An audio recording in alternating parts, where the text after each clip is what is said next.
Sekilas budaya masyarakat Mana, Bengkulu Selatan. Sebelum kita memulai, alangkah baiknya kita dukung channel Sunny YouTubers Bengkulu ini supaya maju ke depannya. Oke, sekilas budaya masyarakat Mana, Bengkulu Selatan. Di kota Mana, Kabupaten Bengkulu Selatan kini hidup berdampingan suku bangsa Serawai, Pasemah, Jawa, Minangkabau, Melayu, Sunda, dan Batak. Sebagian besar penduduknya beragama Islam, terutama warga asli, sedang sebagian kecil penduduk beragama Protestan, Katolik dan Hindu.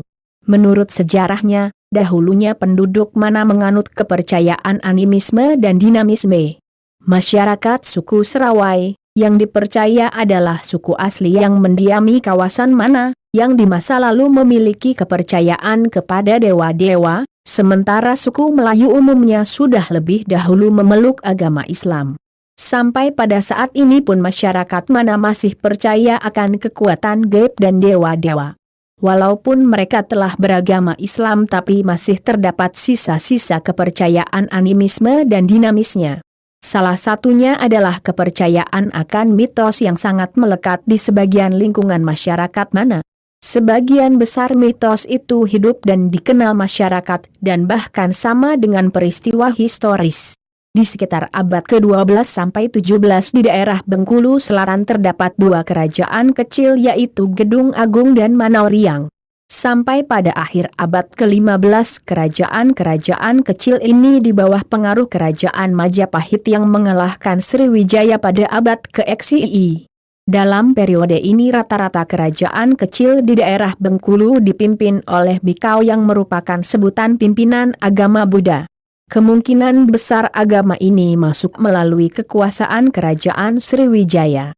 Setelah Majapahit mundur pada pertengahan abad 16, Islam masuk melalui pengaruh Kesultanan Banten.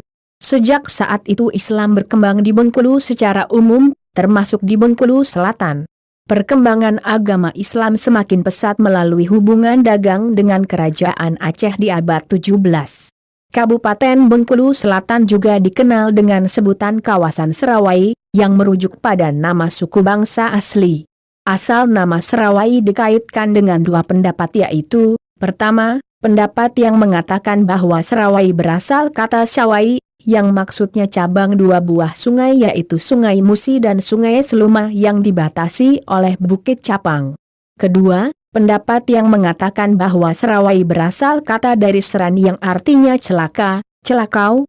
Ini dihubungkan dengan suatu legenda di mana seorang anak raja dari hulu dibuang, dihanyutkan, ke sungai karena menderita penyakit menular.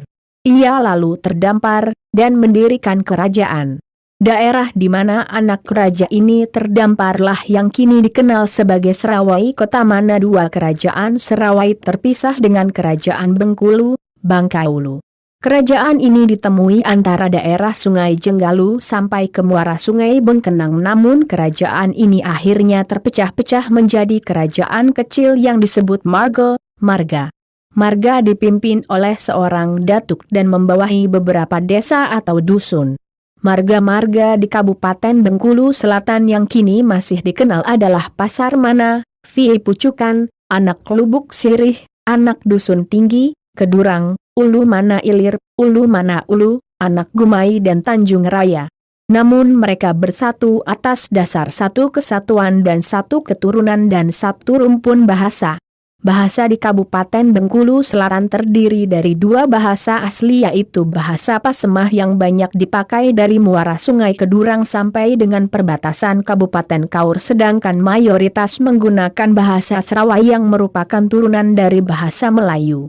Masyarakat Mana, Bengkulu Selatan di masa kini adalah masyarakat yang edang bergerak menjadi masyarakat modern.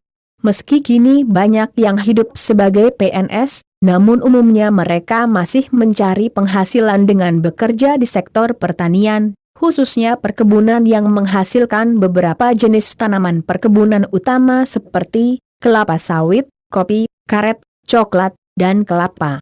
Selain di sektor pertanian, sebagian masyarakat Bengkulu Selatan juga mempunyai penghasilan di sektor lain seperti peternakan, perikanan, kehutanan, perindustrian, pertambangan, dan perdagangan. Kini, di mana juga tumbuh hotel dan pariwisata. Namun sayangnya, potensi wisata di mana masih banyak yang belum dikembangkan. Kota mana? 3 Sekilas budaya masyarakat mana? Bengkulu Selatan. Meski masyarakat mana sedang tumbuh menjadi masyarakat modern, mereka juga masih terikat kuat dengan adat, yang membuat kebudayaan mereka relatif masih terpelihara dan dilestarikan oleh masyarakat setempat. Hal ini dapat dilihat dari adanya mitos-mitos yang masih terpelihara kuat di daerah mereka, demikian pula masih terpelihara warisan budaya seperti hukum adat, kesenian adat yang bernuansa religius ataupun upacara adat yang syarat dengan muatan-muatan nasihat dan budi pekerti.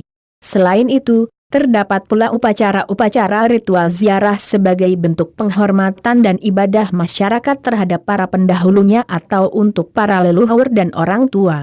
Hukum adat, masyarakat mana terdiri atas yang tertulis dan yang tidak tertulis. Aturan yang dipedomani secara lisan memang tidaklah ada sanksi nyata berbentuk kesepakatan hukuman, tetapi bentuk sanksi moral yang lebih menyakitkan dalam jangka panjang bagi pelanggaran aturan itu seperti dijauhi orang dan bicara tidak didengarkan orang. Adapun aturan yang tidak tertulis tersebut seperti istinja, petata petitih, etika, dan norma-norma adat lainnya.